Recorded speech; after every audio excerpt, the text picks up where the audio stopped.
Capítulo 40. No afanarse. Con el versículo 25 comienza un nuevo aparte en esta exposición del Sermón del Monte. En realidad, es una subsección del tema mayor de este capítulo 6, a saber, la vida del cristiano en este mundo, en su relación con el Padre. Hay que considerar dos aspectos principales, lo que el cristiano hace en privado y lo que hace en público. Esto demuestra lo práctico que es este sermón. Está muy lejos de ser algo apartado y teórico. Se ocupa de los detalles prácticos de la vida personal, privada, todo lo que hago, mi vida de oración, mi vida de tratar de hacer el bien, mi vida de ayuno, mi devoción personal, el fomento y cultivo de mi propia vida espiritual. Pero yo no dedico todo el tiempo a estas ocupaciones. Eso sería convertirse en monje o eremita. No me segrego. No, vivo en el mundo, y me dedico a los negocios y asuntos comerciales, y hay multitud de problemas que me atañen. Encima de todo lo demás, nuestro Señor nos recuerda en la segunda sección, a partir del versículo 19, que el gran problema con el que nos enfrentamos es el de la mundanalidad que está siempre atacándonos. Este es el tema desde el versículo 19 hasta el final del capítulo. Pero hemos visto que se divide en secciones subalternas. Ante todo está la sección que ya hemos examinado, consiste en los versículos 19 al 24. Ahora, desde el versículo 25 hasta el final del capítulo, pasamos a la segunda sección. Sigue siendo el mismo tema, el peligro de la mundanalidad, el peligro de las riquezas, el peligro de que la mente, la visión y la vida de este mundo actual nos derroten. Hay quizá dos formas principales de considerar la diferencia entre los versículos 19 a 24 y esta sección. Una forma sería decir que en la subdivisión previa, nuestro Señor hizo énfasis principalmente en el peligro de acumular tesoros terrenales, cuidarlos, aumentarlos, vivir para eso. Aquí, no se trata tanto del acumular tesoros, sino del preocuparse por ello, del afanarse por ellos. Y desde luego, las dos cosas son diferentes. Hay muchos que quizá no sean culpables de hacerse tesoros en la tierra, aunque pueden serlo de mundanalidad, porque siempre están pensando en estas cosas, siempre están afanándose acerca de ellas y ocupándose de ellas. Constantemente. Esta es la diferencia principal entre las dos subsecciones. Pero se puede proponer de otra forma. Algunos dicen que en los versículos 19 a 24 nuestro Señor se dirigía principalmente a personas ricas, a personas que disponen de bienes abundantes, y quienes por consiguiente están en la posición de hacerse de más bienes, de aumentarlos. Pero sugieren que a partir del versículo 25 hasta el final del capítulo, piensan más en las personas que o son en realidad pobres o no se pueden considerar como ricas, aquellas que apenas se las arreglan para hacerle frente a los gastos, aquellas que se enfrentan con el problema de ir viviendo en el sentido material. Para estas personas el peligro principal no es el de hacerse tesoros, de adorar a los tesoros en la forma que sea, sino el peligro de verse agobiados por estas cosas, de afanarse por ellas. No importa la interpretación que se asuma. Ambas son ciertas porque es posible que el hombre realmente rico esté preocupado y agobiado por estas cosas mundanas, y en consecuencia no conviene insistir demasiado en la antítesis entre ricos y pobres. Lo importante es centrarse en este peligro de verse oprimido y obsesionado por las cosas que se ven, las cosas que pertenecen al tiempo y a este mundo solamente. En cuanto a esto, se nos recuerda una vez más la sutileza terrible de Satanás y del pecado. A Satanás no le importa mucho qué forma asuma el pecado con tal de triunfar en su objetivo final. Le es indiferente si uno está acumulando tesoros en la tierra o preocupándose por las cosas terrenales. Lo que él quiere es que nuestra mente esté puesta en ellas y no en Dios. Y nos acosará y atacará desde todos los ángulos. Uno quizá crea que ha ganado esta gran batalla contra Satanás porque lo ha derrotado cuando entró por la puerta principal para hablarnos de hacernos tesoros en la tierra. Pero antes de que uno se dé cuenta de ello, advertirá que ha entrado por la puerta trasera y que lo está haciendo a uno afanarse por estas cosas. Sigue haciendo que uno centre la atención en ellas, y con ello está perfectamente contento. Se puede transformar en ángel de luz. La variedad de sus métodos es infinita. Su única preocupación es que mantengamos la mente centrada en estas cosas, en lugar de colocarlas en las manos de Dios y mantenerlas ahí. Pero por suerte para nosotros, nos guía a alguien que lo conoce y conoce sus métodos, y si podemos decir con San Pablo que no ignoramos sus maquinaciones, es porque nuestro Señor Jesucristo mismo nos ha enseñado e instruido. Qué sutil fue la tentación triple del diablo en el desierto. Si eres hijo de Dios. Nosotros estamos sometidos a ataques parecidos, pero, gracias a Dios, nuestro Señor nos ha instruido respecto a ello en este pasaje, y su enseñanza nos llega en una forma muy clara y explícita. Nuestro Señor continúa su advertencia, no da nada por sentado.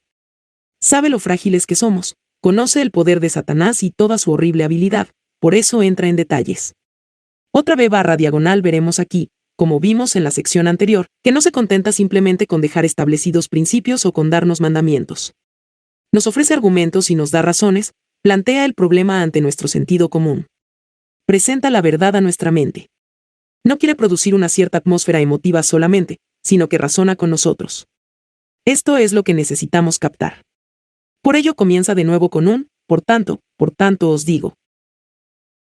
Prosigue con el argumento principal, pero lo va a plantear en una forma ligeramente diferente. El tema sigue siendo, desde luego, la necesidad de la mirada simple, la necesidad de mirar básicamente una cosa.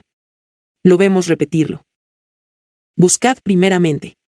Esta es otra forma de decir que uno debe tener la mirada limpia y servir a Dios y no a las riquezas.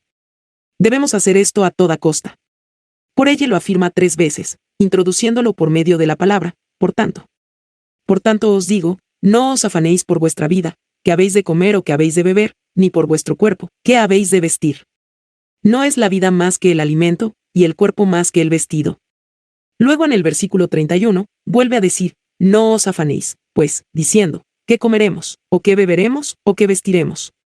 Luego en el versículo 34, vuelve a decir por fin, así que, no os afanéis por el día de mañana, porque el día de mañana traerá su afán.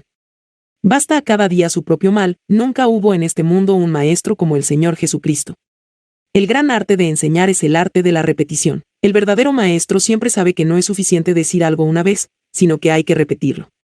Por ello lo dice 3 veces, pero cada vez de una forma ligeramente diferente. Este método es particularmente interesante y fascinador, y en el curso de la presente consideración, veremos exactamente en qué consiste.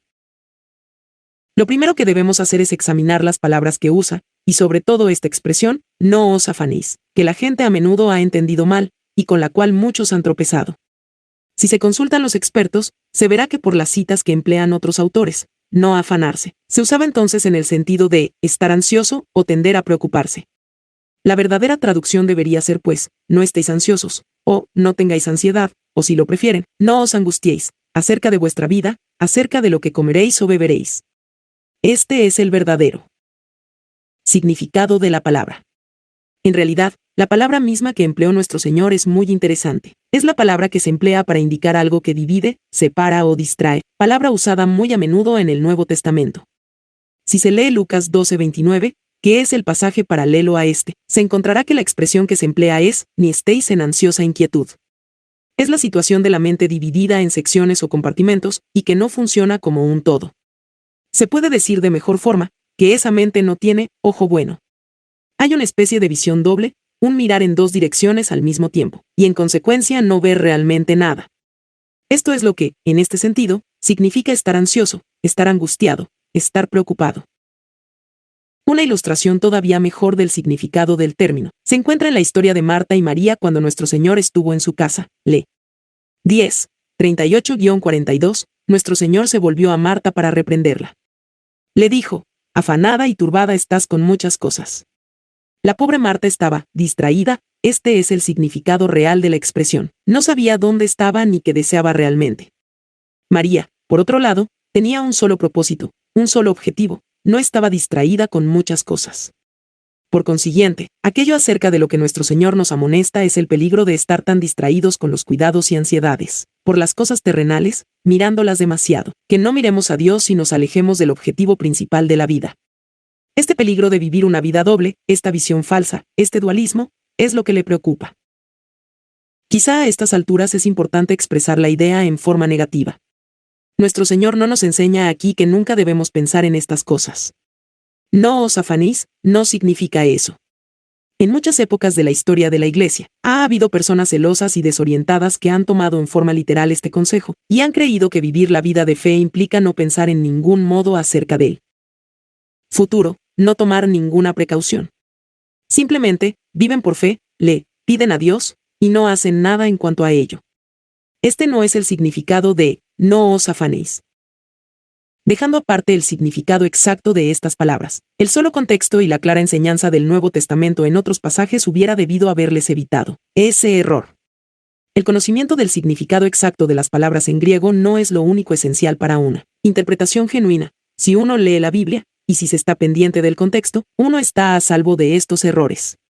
No cabe duda de que el contexto en este caso, la ilustración misma que nuestro Señor emplea, prueba que estas personas deben estar equivocadas. Arguye a base de las aves del cielo. No es cierto decir que han de limitarse a estar posadas en los árboles o en palos, y esperar hasta que se les traiga comida mecánicamente. No es así. Buscan la comida activamente. Las aves del cielo desarrollan una verdadera actividad. De modo que el argumento mismo que emplea nuestro Señor a este respecto excluye por completo la posibilidad de interpretarlo como una especie de espera pasiva en Dios, sin hacer nada. Nuestro Señor nunca condena al campesino por arar, sembrar, cosechar y acumular en graneros. Nunca lo condena, porque Dios mandó que el hombre viviera de esta forma, con el sudor de la frente. De modo que estos argumentos planteados en forma de ilustraciones y que incluyen también los lirios del campo como extraen el sustento de la tierra en la cual están plantados, tomados sobre todo a la luz de la enseñanza de la Biblia en otros pasajes, hubieran debido ahorrarles a esos hombres tan ridículas y malas interpretaciones. El apóstol Pablo lo dice explícitamente en su segunda carta a los tesalonicenses cuando afirma, si alguno no quiere trabajar, tampoco coma. Entonces había personas, desorientadas y algo fanáticas, que decían, el Señor regresará en cualquier momento, por tanto no hay que trabajar, debemos estar a la espera de su retorno. En consecuencia, dejaron de trabajar e imaginaban que eran excepcionalmente espirituales. Y esta es la observación lacónica de Pablo respecto a ellos, si alguno no quiere trabajar, tampoco coma. Hay algunos principios fundamentales que rigen la vida, y este es uno de ellos.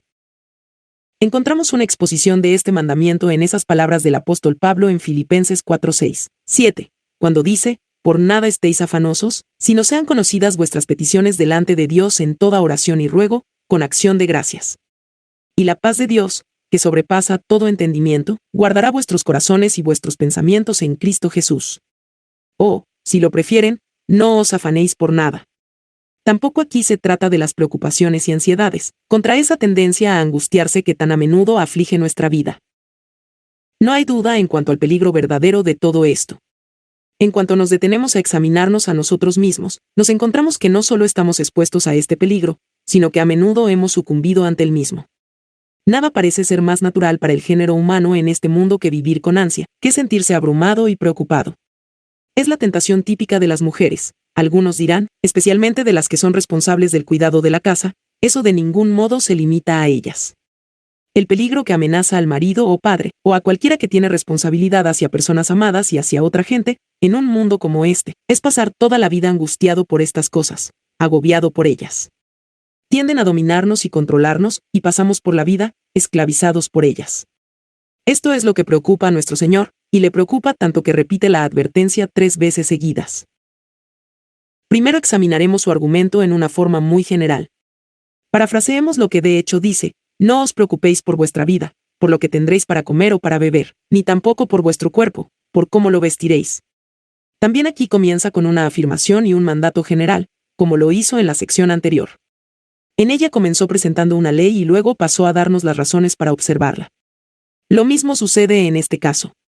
Hay una afirmación general, no tenemos que estar angustiados o preocupados por la comida o la bebida, ni tampoco por cómo vestiremos nuestro cuerpo. Nada puede ser más completo que esto. Trata de nuestra vida, de nuestra existencia en este cuerpo en el cual vivimos. Aquí estamos, con personalidades distintas, tenemos este don de la vida, y la vivimos en este mundo y por medio de nuestro cuerpo. En consecuencia, cuando nuestro Señor considera nuestra vida y nuestros cuerpos, está, por así decirlo, considerando nuestra personalidad esencial y nuestra vida en el mundo. Lo plantea en forma amplia, es comprensivo e incluye a todo el hombre. Afirma que nunca debemos estar ansiosos ni por nuestra vida como tal, ni por cubrir nuestro cuerpo. Es totalmente comprensivo y por tanto, es un mandato profundo y general. No solo se aplica a ciertos aspectos de nuestra vida, abarca toda la vida, la salud, la fortaleza, el éxito, lo que nos va a suceder, lo que es nuestra vida en cualquiera de sus formas y moldes. También toma el cuerpo como un todo, y nos dice que no debemos estar preocupados por el vestir, ni por ninguna de estas cosas que son parte de nuestra vida en el mundo. Una vez citado el mandamiento, ofrece una razón general para observarlo y, como veremos, una vez hecho esto, pasa a subdividirlo y a dar razones específicas bajo dos encabezamientos. Pero comienza la razón general con estas palabras: no es la vida más que el alimento y el cuerpo más que el vestido. Esto incluye la vida y el cuerpo. Luego lo subdivide y toma la vida y ofrece la razón, luego toma el cuerpo y da la razón. Pero primero examinemos la forma del argumento general, el cual es muy importante y sorprendente. Los lógicos nos dirían que el argumento que emplea se basa en una deducción de mayor a menor. Dice en efecto: un momento, pensad en esto antes de angustiaros. ¿Acaso vuestra vida no es más que la comida, el sostén, el alimento? ¿Acaso el cuerno mismo no es más importante que la vestimenta? ¿Qué quiere decir nuestro Señor con esto? El argumento es profundo y poderoso, y que inclinados estamos a olvidarlo. Dice en efecto: tomad esta vida de la cual os preocupáis y angustiáis. ¿De dónde la obtuvisteis? ¿De dónde viene? La respuesta, desde luego, es que es un don de Dios. El hombre no crea la vida, el hombre no se da el ser a sí mismo. Ninguno de nosotros decidió venir a este mundo. Y el hecho mismo de que estemos vivos en este momento, se debe enteramente a que Dios lo decretó y decidió así. La vida misma es un don de Dios. De modo que el argumento que nuestro Señor emplea es este: si Dios le ha dado el don de la vida, el don mayor, ¿creéis que ahora de repente va a negarse a sí mismo y a sus propios métodos, y a no procurar que la vida se sostenga y pueda continuar? Dios tiene sus formas propias de hacer esto, pero el punto es que no tengo por qué sentirme ansioso acerca de ello. Claro que tengo. ¿Qué arar, sembrar, cosechar y guardar en graneros? Tengo que hacer las cosas que Dios ha prescrito para el hombre y para la vida en este mundo. Tengo que ir a trabajar, a ganar dinero, y así sucesivamente. Pero todo lo que Él dice es que nunca debo preocuparme ni angustiarme ni sentirme ansioso de que de repente no vaya a tener lo suficiente para mantenerme en vida. Nunca me sucederá tal cosa. Es imposible. Si Dios me ha otorgado el don de la vida, procurará que esa vida prosiga. Pero aquí está la cuestión: no habla acerca de cómo lo hará. Dice simplemente que así será. Recomiendo estudiar, como asunto de gran interés y de importancia vital, la frecuencia con que se emplea esa argumentación en la Biblia. Una ilustración perfecta de ello la tenemos en Romanos 8:32, el que no escatimó ni a su propio Hijo, sino que lo entregó por todos nosotros, ¿cómo no nos dará también con él todas las cosas? Es un argumento bíblico muy común, el de mayor a menor, y debemos siempre estar pendientes de encontrarlo y aplicarlo. El dador del don de la vida procurará que se proporcione el sostenimiento y sustento de esa vida. No debemos demorarnos ahora en el examen del argumento basado en las aves del cielo, pero esto es exactamente lo que Dios hace. Tienen que hallar su alimento, pero Él es quien lo provee y hace que esté disponible. Exactamente lo mismo, claro está, se aplica al cuerpo. El cuerpo es un don de Dios, y en consecuencia podemos estar bien seguros de que Él, de una manera u otra, proporcionará los medios para que esos cuerpos nuestros puedan cubrirse y vestirse. Nos hallamos ante uno de sus grandes principios, uno de los principios fundamentales de la Biblia. La generación actual necesita que le recuerde esto mucho más que ninguna otra cosa.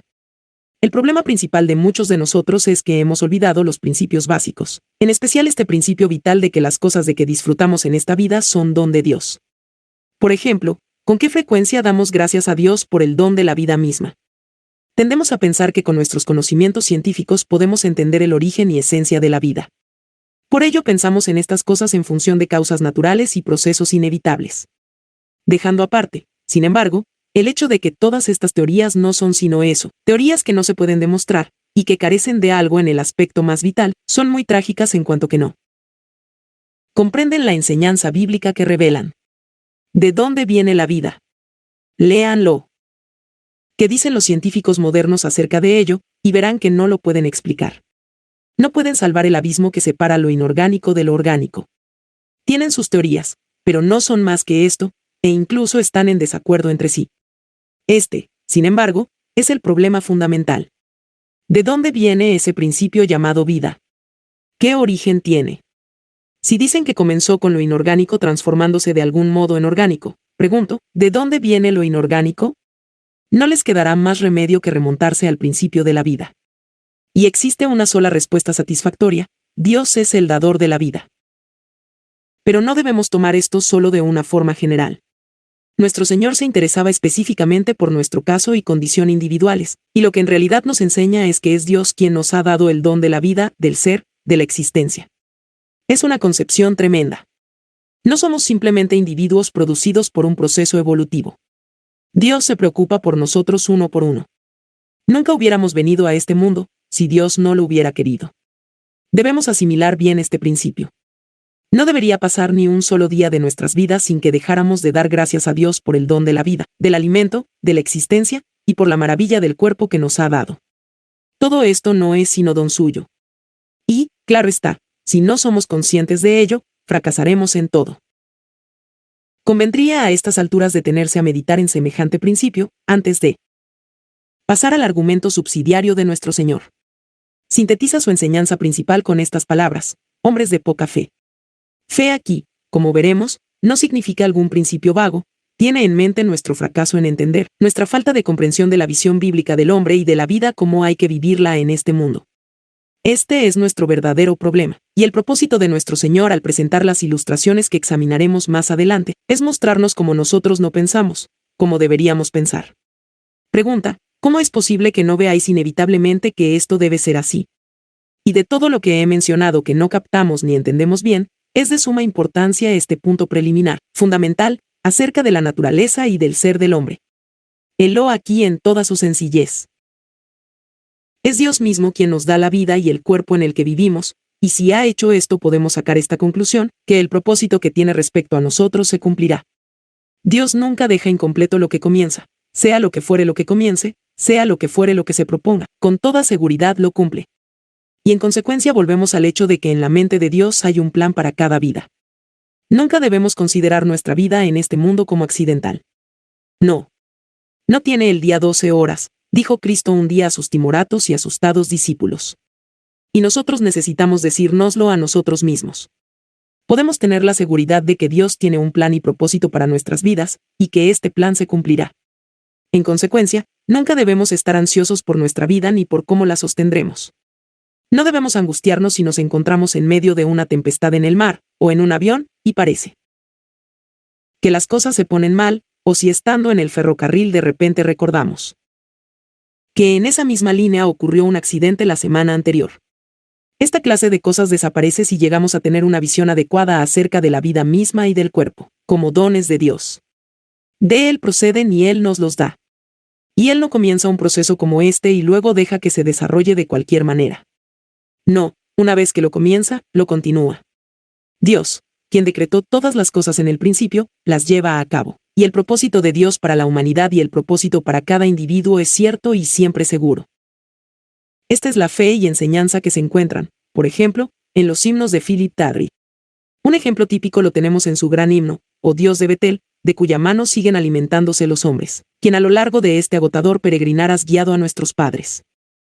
Esta es su gran argumentación, basada en último término en la soberanía de Dios, pues ese Dios es el regidor del universo y nos conoce uno a uno y estamos en relación personal con Él. Así era la fe de los grandes héroes descritos en Hebreos 11. Esto es lo que mantuvo a aquellos hombres en pie. Aunque con frecuencia no comprendían las causas, no obstante decían: Dios lo sabe todo, Él se cuidará. Todos ellos tenían una confianza completa en que aquel que les había dado el ser y tenía un propósito para ellos, no les dejaría ni abandonaría. Él los sostendría y conduciría a lo largo del camino, hasta que se cumpliera el propósito por el cual estaban en este mundo, y los recibiera en las moradas celestiales donde pasarían la eternidad en su gloriosa presencia. No os afanéis por vuestra vida, que habéis de comer o que habéis de beber, ni por vuestro cuerpo, que habéis de vestir. No es la vida más que el alimento, y el cuerpo más que el vestido. Elaboremos esto, comencemos por los principios básicos y saquemos las conclusiones inevitables. En cuanto uno lo hace, desaparecerán la angustia y la ansiedad, y como hijos de nuestro Padre Celestial, andaremos en paz y serenidad en dirección a nuestra morada eterna. Capítulo 41. Pájaros y flores. En estos versículos 25 a 30 hemos venido examinando la afirmación general de nuestro Señor, respecto al terrible peligro que se cierne sobre nosotros en esta vida y nace de la tendencia a interesarnos demasiado, de distintas formas, por las cosas del mundo. Propendemos a afanarnos acerca de la vida, acerca de lo que comeremos y beberemos, y también acerca de nuestro cuerpo, cómo lo vestiremos. Llama la atención ver cómo tantas personas parecen vivir por completo en esta línea. Toda su vida se reduce a comer, beber y vestir. Dedican todo el tiempo a pensar en estas cosas, a hablar acerca de ellas, a discutirlas con otros, a argumentar sobre ellas, a leer acerca de las mismas en distintos libros y revistas. Y el mundo de hoy hace todo lo que puede para que todos vivamos de esta forma. Echemos un vistazo a los libros de los puestos de ventas y veremos cómo se ocupan de eso. Esta es la mente del mundo. Este es su círculo de interés. La gente vive para esas cosas, y se preocupa por ellas de todas las formas. Sabiendo esto y siendo conscientes de los peligros, nuestro Señor, ante todo, nos da una razón general para evitar esa trampa específica. Pero una vez que nos ha amonestado de no afanarnos acerca de lo que hemos de comer o beber, o acerca de lo que hemos de vestir, pasa a examinar por separado cada aspecto de la cuestión. El primer aspecto se examina en los versículos 26 y 27, y trata de nuestra existencia, de la continuación y sostenimiento de nuestra vida en el mundo. He aquí el pensamiento: mirad las aves del cielo, que no siembran, ni siegan, ni recogen en graneros, y vuestro Padre Celestial las alimenta. ¿No valéis vosotros mucho más que ellas? ¿Y quién de vosotros podrá, por mucho que se afane, añadir a su estatura un codo? Algunos dirán que la afirmación del versículo 27 pertenece a la sección siguiente, pero a mí me parece absolutamente claro que debe, por las razones que diremos en unos instantes, formar parte de esta primera sección. Respecto a la cuestión general del comer y sostenimiento de la vida, nuestro Señor nos ofrece un argumento doble. O, si lo preferimos, dos argumentos principales. El primero se deriva de los pájaros del cielo.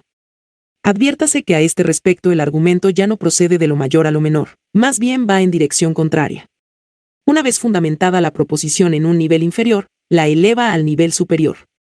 Comienza con una observación general, llamando la atención respecto a algo que es un hecho de la vida en este mundo. Mirad las aves del cielo. Contemplémoslas. Mirad, no siempre implica el significado de observación intensa. Solamente nos pide que miremos algo que tenemos delante de nosotros. Veamos lo que está delante de nuestros ojos, estos pájaros, estas aves del cielo. ¿Qué se puede argumentar basándose en ellas? Que estos pájaros siempre disponen de comida. Hay una gran diferencia entre la forma en que se sostiene la vida de los pájaros y la del hombre. En el caso de los pájaros alguien se la proporciona. En el caso del hombre, va envuelto un cierto proceso. Siembra, luego recoge la cosecha que ha crecido de la semilla sembrada. Después pasa a almacenarla en graneros y conservarla hasta que la necesita. Esta es la forma de proceder del hombre, y es una forma adecuada. Es la forma que nuestro Señor mandó al hombre después de la caída: con el sudor de tu rostro comerás el pan. Gen 3:19. Desde el comienzo de la historia, el tiempo de sembrar y de cosechar, lo determinó Dios mismo, no el hombre, de manera que éste, desde un principio, tuvo que sembrar, cosechar y almacenar. Tiene que hacerlo, y así es como puede sostenerse. Por esto el mandato de no afanarse no puede significar que tengamos que sentarnos a esperar que el pan nos llegue milagrosamente cada mañana. Esto no es bíblico, y quienes se imaginan que esto es la vida de fe, han entendido mal la enseñanza de la Biblia. Pero el hombre nunca ha de preocuparse por esas cosas. No debe pasar la vida mirando al cielo, preguntándose qué tiempo va a hacer, y si va a poder conseguir algo para guardar en el granero. Esto es lo que nuestro Señor condena. El hombre tiene que sembrar, Dios se lo manda así. Pero tiene que depender de Dios, que es el único que puede hacer crecer la semilla. Nuestro Señor llama la atención acerca de los pájaros. Nada hay más obvio en cuanto a ellos que el hecho de que siguen vivos y que en la naturaleza encuentran alimento, gusanos, insectos y todas las cosas que los pájaros comen. El sustento está disponible para ellos. ¿De dónde procede? La respuesta es que Dios se lo suministra. Ahí está, es un simple hecho de la vida, y Dios nos dice que lo observemos. Estas avecillas que no toman medidas en el sentido de preparar o producir alimento para sí mismas, lo tienen disponible. Dios cuida de ellas. Se preocupa de que tengan que comer. Se preocupa de que tengan sostén para la vida. Esta es una simple afirmación del hecho. Ahora, nuestro Señor toma ese hecho y saca dos conclusiones vitales del mismo. Dios se ocupa así de los animales y de los pájaros solo por medio de su providencia general. No es su Padre: mirad las aves del cielo, y vuestro Padre Celestial las alimenta. Esta afirmación es muy interesante. Dios es el hacedor, el creador y el sostenedor de todas las cosas, se ocupa de todo el mundo, no solo del hombre, por medio de arreglos providenciales generales, y solo de esta manera. Adviertas entonces el sutil cambio, que introduce el argumento más profundo de todos. Vuestro Padre Celestial las alimenta. Dios es nuestro Padre, y si nuestro Padre cuida tanto de las aves con las que tiene una relación solo de providencia general, cuanto mayor debe ser por necesidad su cuidado por nosotros. Un padre terrenal puede ser cariñoso, por ejemplo, con los pájaros y animales, pero es inconcebible que un hombre alimentara a simples criaturas olvidándose de sus propios hijos. Si así ocurre en el caso de un padre terrenal, cuanto más cierto será en el caso de nuestro Padre Celestial. Esta es la primera deducción. Vemos el método que tiene nuestro Señor de razonar y argumentar. Todas y cada una de las palabras son importantes y deben estudiarse con cuidado y detalle. Observen la sutil transición de Dios, quien cuida providencialmente de las aves del cielo, a vuestro Padre Celestial. Y al seguir su argumentación en estos versículos veremos que es algo absolutamente básico y vital. A lo largo de la vida en este mundo advertimos y observamos estos hechos de la naturaleza, como se suele llamarlos, pero como somos cristianos, debemos mirarlos con un entendimiento más profundo y decirnos a nosotros mismos, no, las cosas de la naturaleza no suceden porque sí. No existen de una manera fortuita, como nos quisieran hacer creer muchos científicos modernos. En absoluto. Dios es el creador, y Dios es el sostenedor de todas las cosas que existen. Cuida incluso de los pájaros, y los pájaros conocen por instinto que su alimento está ahí. Dios se cuida de que esté ahí. Muy bien, pues, pero, ¿qué puedo decir en cuanto a mí mismo? Ahora recuerdo que soy hijo de Dios, que Él es mi Padre Celestial. Para mí, Dios no es simplemente creador. Es el creador, pero es más que eso, es mi Dios y Padre en el Señor Jesucristo y por medio del Señor Jesucristo. Así deberíamos razonar, según nuestro Señor, y en cuanto lo hacemos así, resultan completamente imposibles la ansiedad y preocupación. En cuanto comenzamos a aplicar estas verdades, desaparece de inmediato y por necesidad todo temor. Esta es, pues, nuestra primera deducción de esta observación general de la naturaleza, y debemos tenerla presente. Dios es nuestro Padre Celestial si somos verdaderos cristianos. Debemos añadir esto, porque todo lo que estamos diciendo se aplica solo a los cristianos. De hecho, podemos ir más allá y decir que, si bien Dios trata de una forma providencial a todo el género humano, como hemos visto en el capítulo anterior, donde dice que Dios hace salir su sol sobre malos y buenos, y que hace llover sobre justos e injustos, estas otras afirmaciones específicas de nuestro Señor, aquí en este caso, se aplican solo a los hijos de Dios, a aquellos que son hijos de su Padre Celestial en nuestro Señor y Salvador Jesucristo y por medio de Él. Y solo el cristiano sabe que Dios es su Padre. El apóstol Pablo en la carta a los Romanos dice que nadie sino el cristiano puede decir, Abba, Padre. Nadie reconocerá a Dios como su Padre, ni confiará en Él a no ser que el Espíritu Santo mora en él. Pero, dice nuestro Señor, si tienen esta relación con Dios, entonces se darán cuenta de que es pecado el angustiarse y preocuparse, porque Dios es nuestro Padre Celestial, y si se ocupa de las aves del cielo mucho mayor cuidado tendrá de nosotros. La segunda deducción la plantea nuestro Señor así, no valéis vosotros mucho más que ellas, punto. De nuevo arguye de menor a mayor. Significa, como se dice en otro lugar, no valéis vosotros mucho más que las aves. Este es el argumento que se deduce de la verdadera grandeza y dignidad del hombre, en especial del hombre cristiano. En este caso, solo podemos presentar el mecanismo del argumento. Más adelante debemos ahondar más en él, pero ahora hemos de decir que no hay nada más notable, en toda la enseñanza bíblica, que la doctrina del hombre, este énfasis en la grandeza y dignidad del hombre. Una de las objeciones definitivas contra la vida irreligiosa, pecaminosa y no cristiana, es que es ofensiva para el hombre. El mundo piensa que está engrandeciendo al hombre. Habla acerca de la grandeza humana y afirma que la Biblia y su enseñanza humillan a la naturaleza del hombre. La verdadera grandeza humana ha ido atenuándose porque, incluso en su mejor formulación, resulta indigna la visión naturalista y mundana del hombre. Aquí tenemos la verdadera grandeza y dignidad.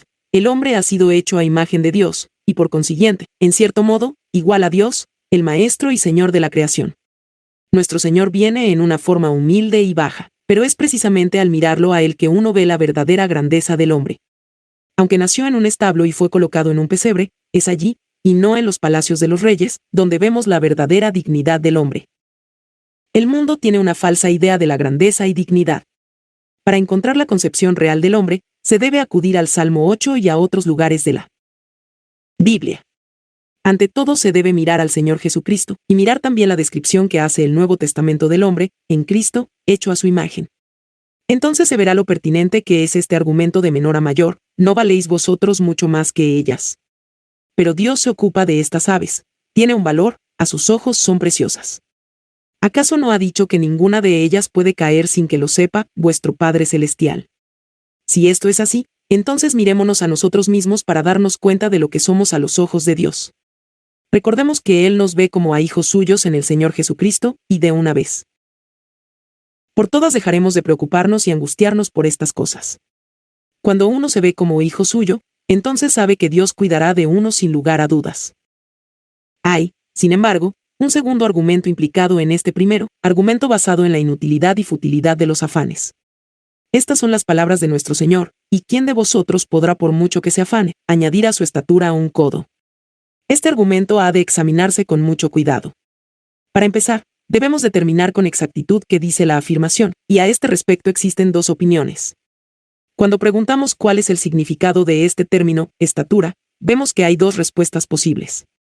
La mitad de los expertos dicen que estatura significa altura, y normalmente hablamos de estatura pensando en la altura de una persona.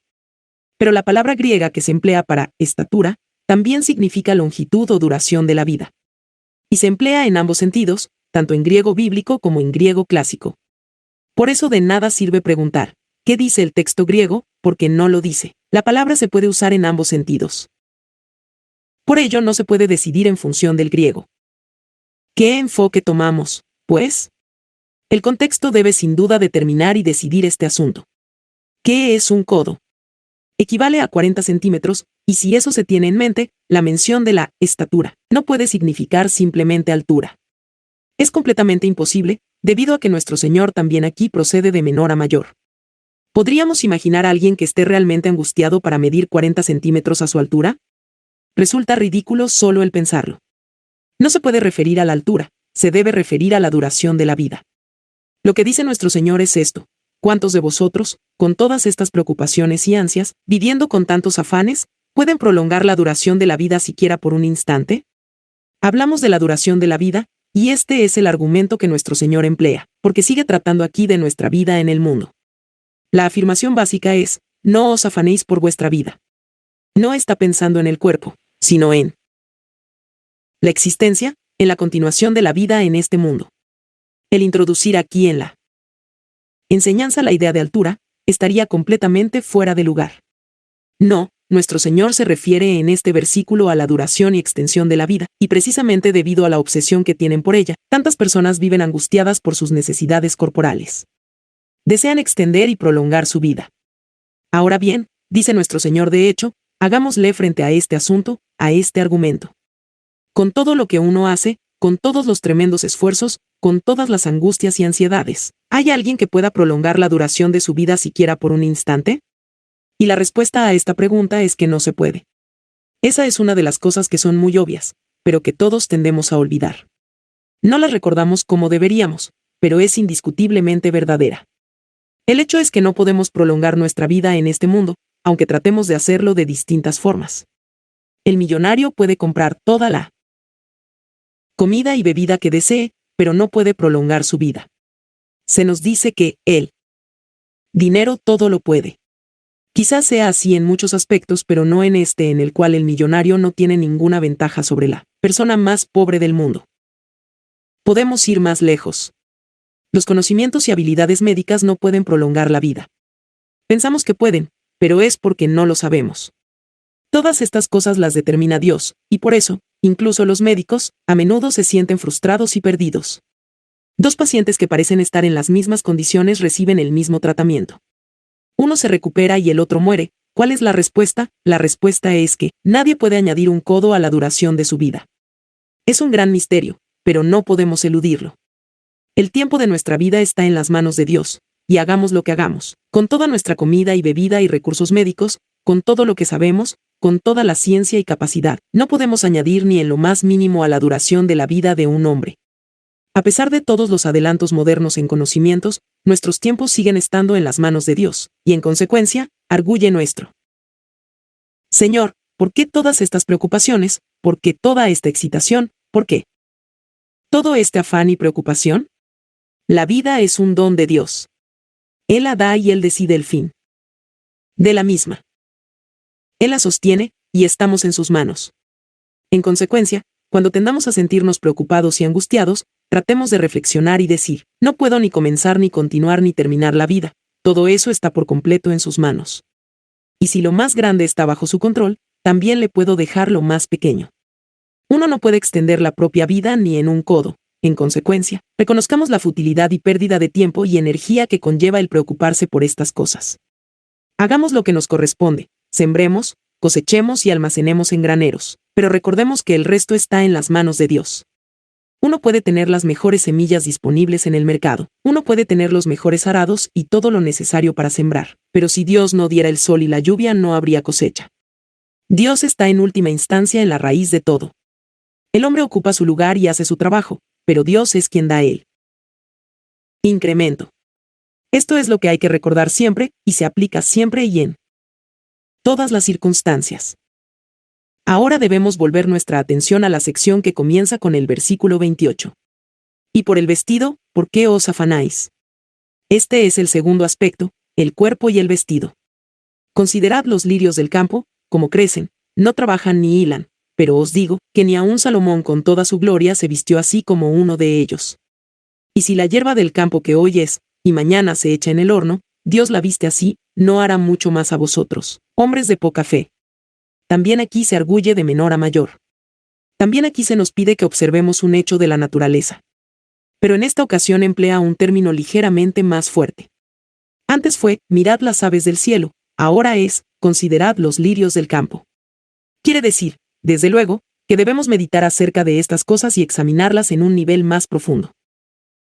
Nuestro Señor plantea el argumento como antes. Primero mirad los hechos, los lirios del campo, las flores silvestres, la hierba. Los expertos han dedicado muchas páginas tratando de decidir exactamente qué quiere decir lirios. Pero no cabe duda que se refería a algunas flores comunes que crecían en los campos de Palestina, y que todo el mundo conocía muy bien. Y dice, mirad estas cosas. Consideradlas, no se esfuerzan, ni tejen, y sin embargo vedlas. Mirad lo maravillosas que son, mirad lo bellas que son, mirad su perfección. Ni siquiera Salomón en toda su gloria se pudo vestir como una de ellas. Entre los judíos era proverbial la gloria de Salomón. Uno puede ver en el Antiguo Testamento la magnificencia de su vida, la ropa maravillosa y toda la vestimenta del rey y de su corte, sus palacios de madera de cedro con muebles dorados e incrustados de piedras preciosas. Y sin embargo, dice nuestro Señor, todo esto parece insignificante cuando se compara con uno de estos lirios. En las flores hay una cualidad esencial, su forma, su diseño, su textura y sustancia, su color, nada de lo cual el hombre, con todos los recursos, puede llegar a imitar verdaderamente. En todo esto el hombre ve la mano de Dios, ve la creación perfecta, ve la gloria del Todopoderoso. Esa pequeña flor a la que quizá nadie ve durante toda su existencia. En este mundo, que quizá desperdicia la fragancia de sus pétalos en el aire del desierto, a esa flor, Dios la viste perfectamente. Este es el hecho, ¿no es cierto? Y si lo es, saquemos la conclusión. ¿Y si la hierba del campo? Dios la viste así, ¿no hará mucho más a vosotros hombres de poca fe? Si Dios hace todo esto por las flores del campo, ¿cuánto más hará por ti? ¿Por qué es así? He aquí el argumento. Y si la hierba del campo que hoy es, y mañana se echa en el horno, Dios la viste así, ¿no hará mucho más a vosotros? ¿Qué argumento tan poderoso es este? La hierba del campo es transitoria, efímera. En épocas remotas solían cortarla para quemarla como combustible. Así se horneaba el pan. Primero se cortaba la hierba y se secaba y luego se ponía en el horno y se le prendía fuego para producir un gran calor. Luego se le ponía encima el pan que estaba ya listo para ser horneado. Así se solía hacer, y así era en tiempo de nuestro Señor. Por ello se entiende lo poderoso del argumento. Los lirios y la hierba son efímeros, no duran mucho, de esto somos todos muy conscientes. No podemos hacer que las flores duren, en cuanto las cortamos comienzan a morir. Hoy las tenemos con toda su belleza exquisita y perfección, pero mañana ya se han marchitado. Estas cosas maravillosas vienen y van, y así terminan. Sin embargo, nosotros somos inmortales, somos no solamente criaturas temporales, sino que pertenecemos a la eternidad. No es cierto en un sentido verdadero que hoy estemos aquí y mañana allá.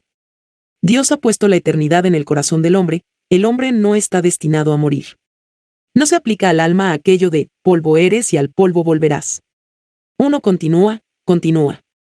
No solo poseemos dignidad y grandeza naturales, sino que tenemos también una existencia eterna que va más allá de la muerte y del sepulcro. Al darnos cuenta de esta verdad acerca de nosotros mismos, ¿se puede creer que el Dios que nos ha hecho y destinado a esto va a olvidarse del cuerpo mientras estemos en este mundo? Claro que no. Y si la hierba del campo que hoy es, y mañana se echa en el horno, Dios la viste así, ¿no hará mucho más a nosotros, hombres de poca fe? Capítulo 42. Poca fe. Hombres de poca fe, MT, 6:30. Tenemos aquí el argumento final de nuestro Señor respecto al problema de la preocupación ansiosa. O, quizá, podemos describirlo como el resumen que hace de la advertencia de no afanarse por nuestras vidas, respecto a que habremos de comer o beber, o acerca del cuerpo en asuntos de vestido. Es la conclusión de la argumentación detallada que ha elaborado en función de aves y flores. En efecto, parece decir, todo se reduce a esto. La causa real del problema es el no sacar deducciones obvias del ejemplo de las aves y de las flores. Pero, junto con esto, hay una falta obvia de fe. Hombres de poca fe. Esta es la causa última del problema. La pregunta que naturalmente se suscita es esta: ¿qué quiere decir nuestro Señor con poca fe? ¿Cuál es su connotación exacta? Adviértanse que no dice que no tienen fe, los acusa de poca fe. Lo que preocupa a nuestro Señor no es la ausencia de fe por parte de ellos, es lo inadecuado de esa fe, el hecho de que no tengan fe suficiente. Es por tanto una expresión chocante, y nuestra reacción inmediata debería ser darle gracias a Dios por ella. ¿Qué significa exactamente? La manera adecuada de contestar a esta pregunta es prestar cuidadosa atención a todo el contexto. ¿Cuáles son las personas a las que describe aquí y a las cuales acusa de esto? Una vez más debemos recordar que son cristianos, y solo cristianos. Nuestro Señor no está hablando acerca de todo el mundo. El mensaje cristiano en realidad no puede ofrecer consuelo y fortaleza a los que no son cristianos. Palabras como estas no se dirigen a todo el mundo, se dirigen solo a aquello, a quienes se aplican las bienaventuranzas. Se dirigen, pues, a los que son pobres en espíritu, a los que lloran por el sentido de culpa y de pecado, a los que se han visto a sí mismos como verdaderamente perdidos y desvalidos a los ojos de Dios, los que son mansos y por consiguiente tienen hambre y sed de justicia, dándose cuenta que ésta solo se puede conseguir en el Señor Jesucristo. Esos tienen fe, los otros no tienen ninguna fe. Por tanto, se aplica solo a esas personas. Además, se refiere a personas de las cuales el Señor puede usar el término vuestro Padre Celestial. Dios es Padre solo para los que están en Jesucristo. Es el hacedor y el creador de todos los hombres, todos somos descendientes suyos en ese sentido, pero, como dice el apóstol Juan, solo aquellos que creen en el Señor Jesucristo tienen el derecho y la autoridad de llegar a ser hijos de Dios. Ver Jodine 1:12.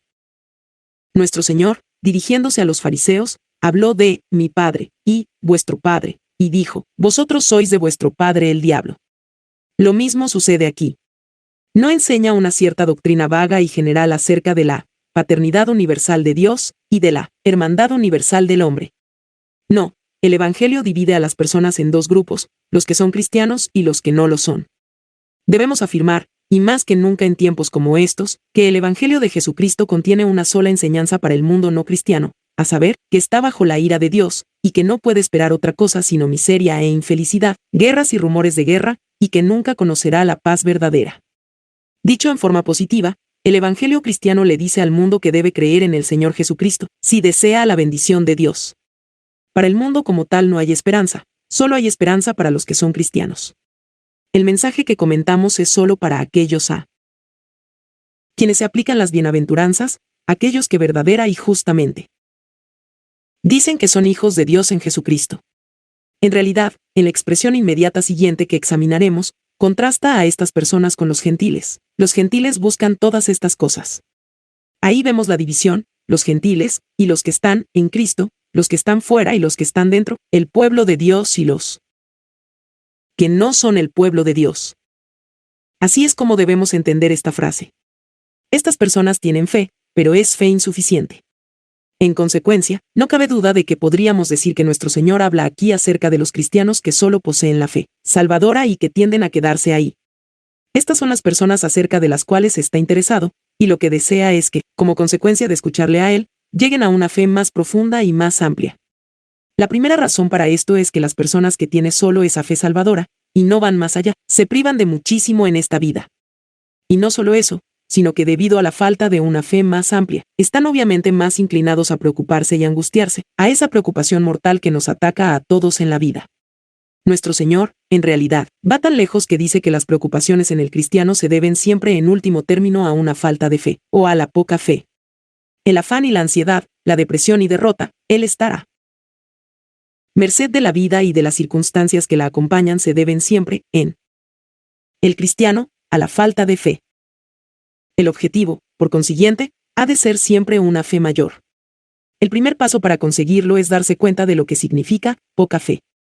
Veremos que este es el método de nuestro Señor en la siguiente sección que comienza en el versículo 31. No os afanéis, pues, diciendo, ¿qué comeremos, o qué beberemos, o qué vestiremos?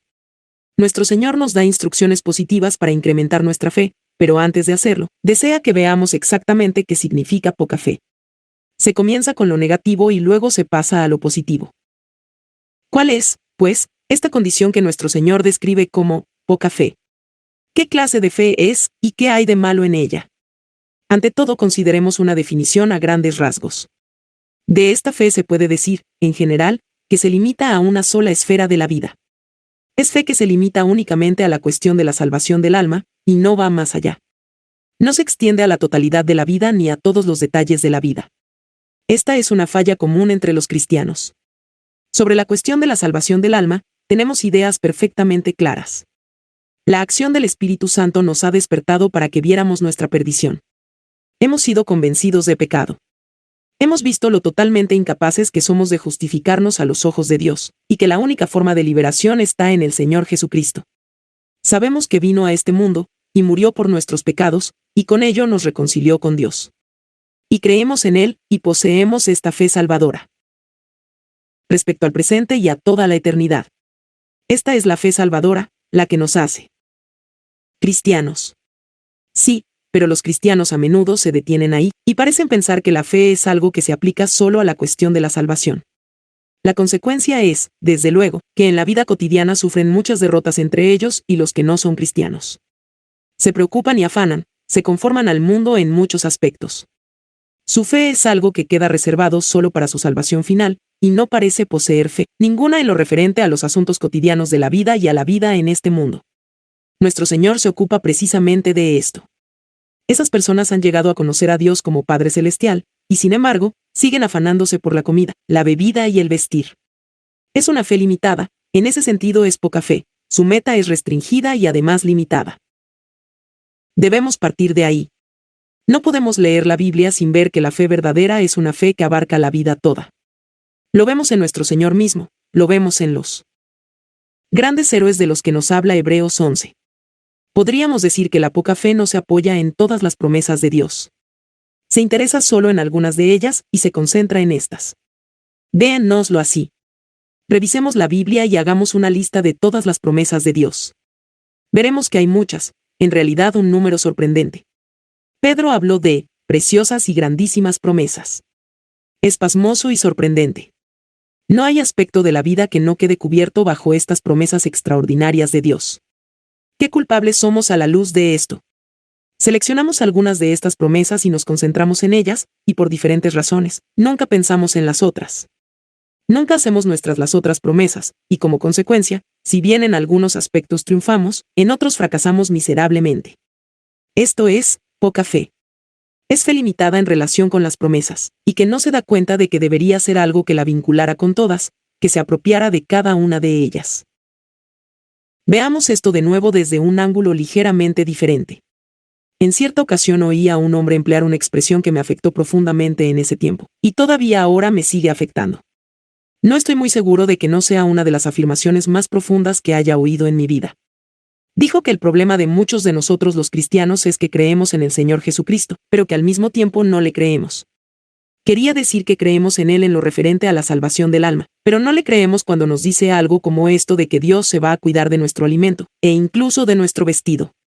Dios dice cosas como, venid a mí todos los que estáis trabajados y cargados, y yo os haré descansar, y sin embargo nos guardamos los problemas y preocupaciones, vivimos agobiados bajo su peso, nos derrotan, y nos afanamos por las cosas. Nos ha dicho que acudamos a Él cuando nos sintamos así, nos ha dicho que sí. Andamos sedientos en algún sentido, podemos acudir a Él, y nos ha garantizado que quien quiera que acuda a Él, nunca tendrá sed, y que el que coma el pan que Él dará, nunca tendrá hambre. Ha prometido darnos una fuente de agua que salte para vida eterna, de modo que nunca tengamos sed. Pero, no lo creemos. Tomemos todas esas afirmaciones que hizo estando en la tierra, las palabras que dirigió a los que le rodeaban, todas nos estaban destinadas. Fueron dichas para nosotros hoy, lo mismo que cuando las pronunció por primera vez, y este es también el caso de todas las afirmaciones sorprendentes en las cartas. El problema es que no lo creemos. Este es el problema básico. Toca fe significa no tomar la Biblia como es, no creerla ni vivir de acuerdo a ella, ni aplicarla. Hasta ahora hemos examinado la poca fe en general. Pasemos entonces a los detalles y examinémosla en una forma más analítica. Debemos hacerlo para ser funcionales, porque después de todo este tema es vital y práctico.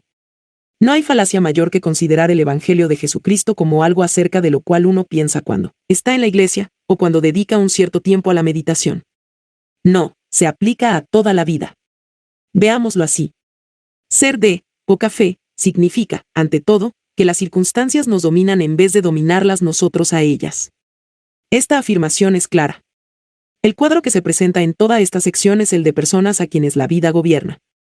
Ahí están, por así decirlo, sentadas, impotentes, bajo un gran peso de preocupaciones acerca de la comida, la bebida, el vestir, etc. Estas cosas los están agobiando, son víctimas de ellas. Tal es el cuadro que el Señor presenta, y sabemos cuán verdadero es.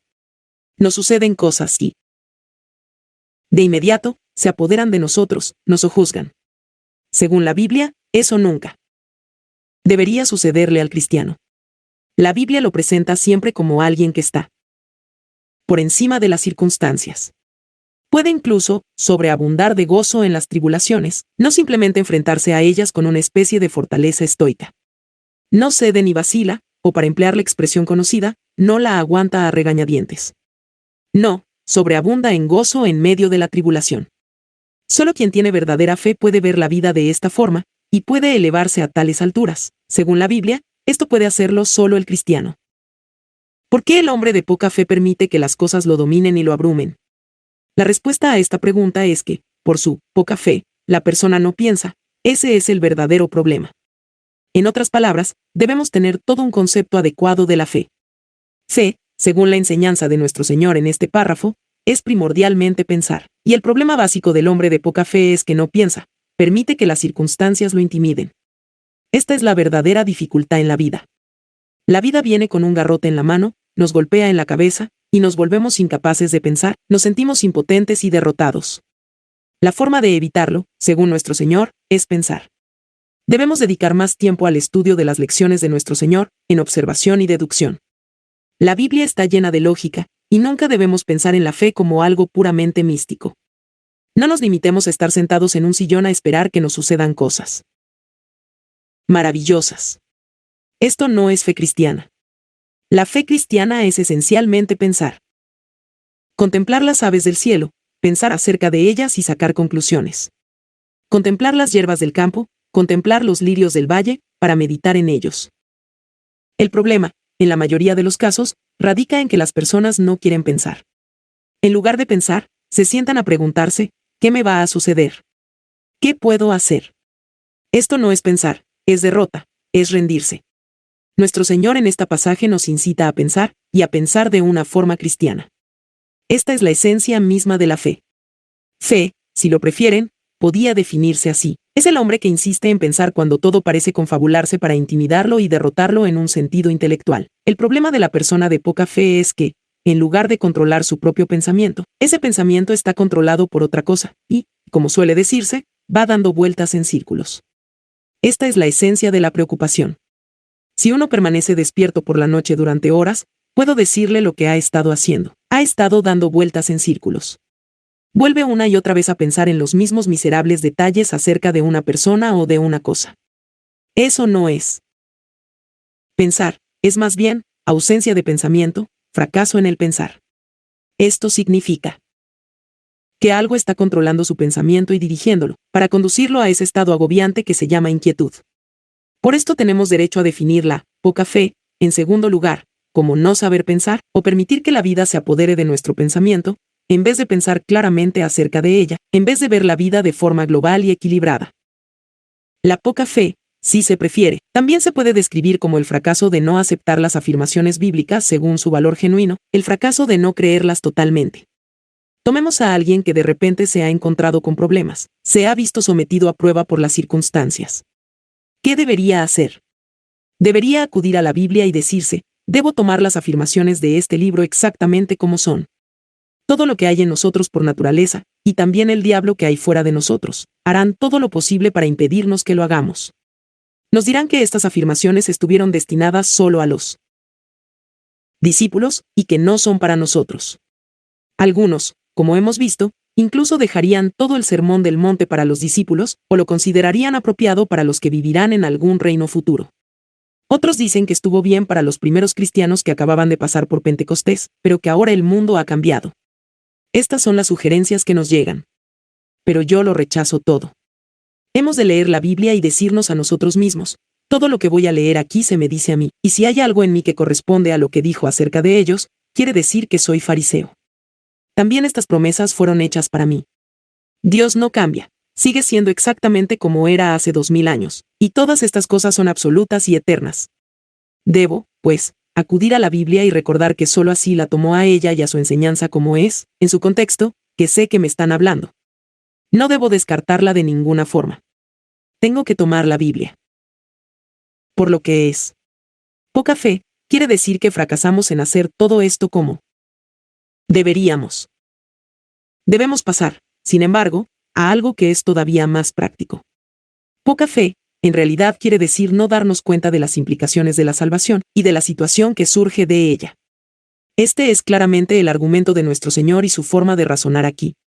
La mitad de nuestros problemas se deben al hecho de que no nos damos cuenta, en su totalidad, de las implicaciones de la doctrina de la salvación que creemos. Este es el argumento de todas las cartas del Nuevo Testamento. La primera parte suele consistir en una afirmación doctrinal, que pretende recordarnos lo que somos y quiénes somos como cristianos. Luego viene una segunda parte práctica, que es siempre una deducción de la primera. Por esto suele empezar con las palabras, por consiguiente. Y esto es lo que hace nuestro Señor. Aquí estamos nosotros, preocupándonos acerca de la comida, de la bebida y del vestir. Nuestro problema es que no recordamos que somos hijos de nuestro Padre Celestial. Si lo recordáramos, nunca volveríamos a inquietarnos.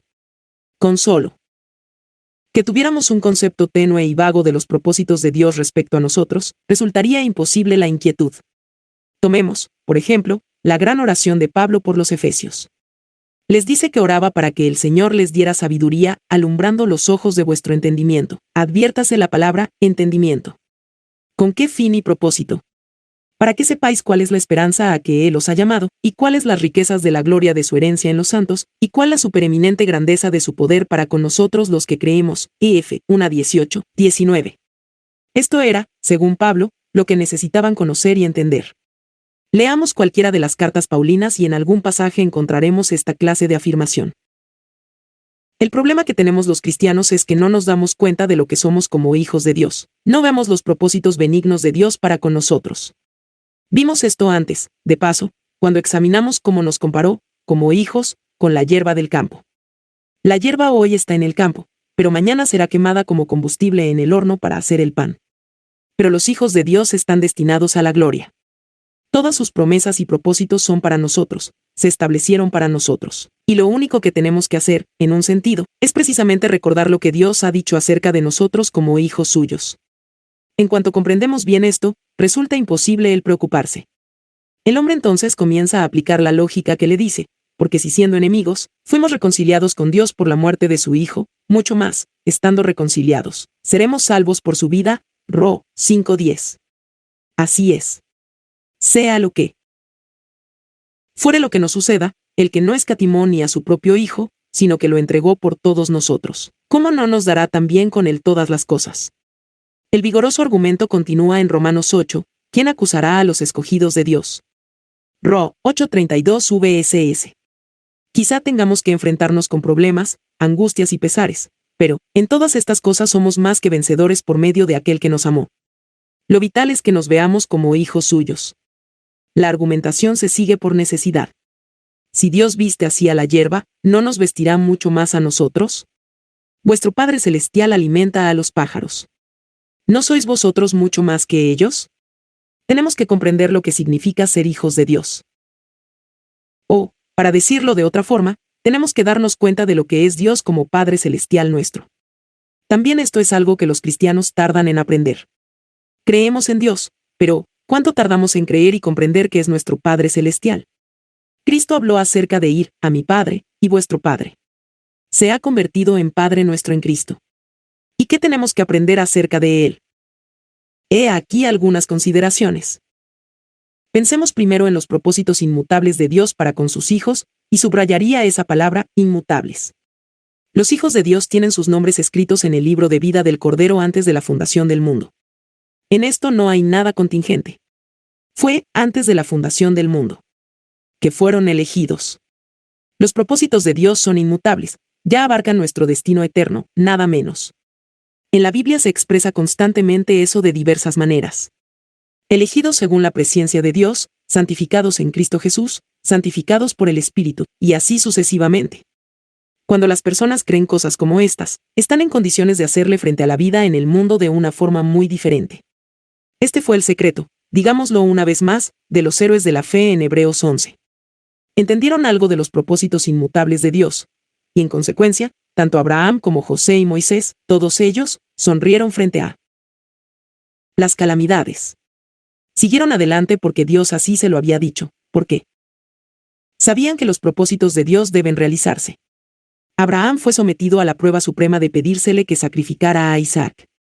No pudo entenderlo, pero dijo, lo haré porque sé que los propósitos de Dios son firmes y seguros, y aunque tenga que inmolar a Isaac, sé que Dios puede resucitarlo de la muerte. Los propósitos inmutables de Dios. Dios nunca se contradice, y debemos recordar que está siempre alrededor nuestro, detrás nuestro, al lado nuestro. Nos sostienen los brazos eternos. Luego pensemos en su gran amor. La tragedia de nuestra situación es que no conocemos el amor de Dios como deberíamos. Pablo pidió para los efesios que pudieran conocer el amor de Dios. No conocemos su amor por nosotros. En un sentido, toda la primera carta de Juan fue escrita para que lo pudiéramos conocer. Si conociéramos el amor que Dios nos tiene, y confiáramos en ello, 1 Jn 4:16, nuestras vidas enteras serían diferentes. Es muy fácil demostrar la grandeza de ese amor a la luz de lo que ya ha hecho en Cristo. Ya hemos examinado estos poderosos argumentos en la carta a los romanos. Si cuando aún éramos enemigos suyos hicieron lo máximo por nosotros, cuanto más, lo decimos con reverencia, está obligado a hacer las cosas menores. ¡Qué grande es el amor de Dios por nosotros! Luego debemos meditar acerca de su preocupación por nosotros. Esto es lo que nuestro Señor subraya aquí. Si se preocupa por los pájaros, ¿cuánto más por nosotros? Nos dice en otro lugar que incluso, los cabellos de vuestra cabeza están todos contados. Y con todo, nos preocupamos por las cosas. Si nos diéramos cuenta de la preocupación amorosa que Dios tiene por nosotros, de que lo sabe todo acerca de nosotros, de que está preocupado por los detalles más mínimos de nuestra vida. ¿Quién cree esto no puede seguir preocupándose? Luego pensemos en su poder y capacidad. Nuestro Dios, mi Dios. ¿Quién es mi Dios que se interesa en forma tan personal por mí? Es el creador de los cielos y de la tierra. Es el sostenedor de todo lo que existe. Leamos de nuevo el Salmo 46 para recordar esto, que hace cesar las guerras hasta los fines de la tierra. Que quiebra el arco, corta la lanza, y quema los carros en el fuego. Lo controla todo. Puede aplastar a los paganos y a los enemigos, su poder es ilimitado. Y al contemplar todo esto, debemos de estar de acuerdo con la conclusión del salmista cuando, al dirigirse a los paganos, dijo, «Estad quietos, y conoced que yo soy Dios». No debemos interpretar ese, «estad quietos», es una forma sentimental. Algunos lo consideran como una especie de exhortación a que permanezcamos en silencio, pero no es nada de eso. Significa, deteneos, o, ceded, y recordad que soy Dios. Dios se dirige a quienes se le oponían y les dice, «Este es mi poder», por lo tanto. Ceded y deteneos, guardad silencio y reconoced que soy Dios. Debemos recordar que este poder está actuando en favor nuestro. Hemos visto en la oración de Pablo por los Efesios, la supereminente grandeza de su poder, 1:19. aquel que es poderoso para hacer todas las cosas mucho más abundantemente de lo que pedimos o entendemos, según el poder que actúa en nosotros. 3:20. A la luz de tales afirmaciones, ¿no es ridículo el afanarse? ¿No es completamente necio? No significa sino que no pensamos, no leemos la Biblia, o, si lo hacemos, es de una manera superficial, o estamos tan llenos de prejuicios que no la tomamos por lo que es. Debemos hacer frente a esas cosas y sacar nuestras propias conclusiones. Un último pensamiento. Esta poca fe se debe en último término a un fallo en aplicar lo que sabemos y pretendemos creer a las circunstancias y detalles de la vida. Lo puedo resumir en una frase. ¿Recuerdan el famoso incidente de la vida terrenal de nuestro Señor cuando se hallaba durmiendo en la barca y ésta comenzó a inundarse? El mar se había agitado, y los discípulos empezaron a angustiarse y le dijeron: Maestro, ¿no tienes cuidado que perecemos? La respuesta que les dio resume perfectamente lo que hemos dicho en este capítulo. Dijo: ¿Dónde está vuestra fe? Verle. 8, 23-25. ¿Dónde está? La tenéis, pero ¿dónde está? O, si se prefiere, dijo, ¿por qué no aplicáis vuestra fe a esto? Se ve entonces que no es suficiente decir que tenemos fe, debemos aplicar nuestra fe, debemos relacionarla con la vida, debemos procurar que esté donde debe estar, en todo momento. Resulta pobre el cristianismo que posee esta maravillosa fe respecto a la salvación. Y luego se estremece y se lamenta ante las pruebas cotidianas de la vida. Debemos aplicar nuestra fe. La poca fe no lo hace. Confío en que, después de examinar esta argumentación vigorosa de nuestro bendito Señor, no solo nos sentiremos convictos, sino que también veremos que vivir preocupados es una contradicción total de nuestra posición como hijos de Dios. No hay circunstancia ni condición en esta vida que debiera preocupar a un cristiano. No tiene derecho a preocuparse, y si lo hace no solo se condena a sí mismo como hombre de poca fe, sino que está deshonrando a su Dios y siendo desleal a su bendito Salvador. No os afanéis, ejercitad la fe, comprended la verdad y aplicadla a todos los detalles de vuestra vida.